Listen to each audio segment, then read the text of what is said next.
যে সুন্দর একটা দিন, ভালো লাগার মতো। গাছের পাতাগুলা কিলান ঢেউ খেলে দেখরানি, আমার তো যে ভালো লাগে।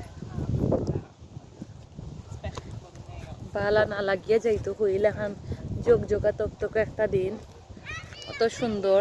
আমরা তো ইংল্যান্ডিতা ওয়েদার পাই না সহজে, বছরে একবার পাইলে জানে চাই যে প্রতিটা দিন মানে ঘর থাকি বাইর হই, এনজয় করি দিনটারে।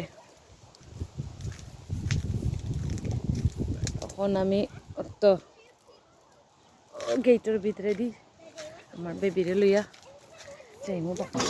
এটা একটু টাফ হইব, ফোনটা আমার রাখতে হইব একটু।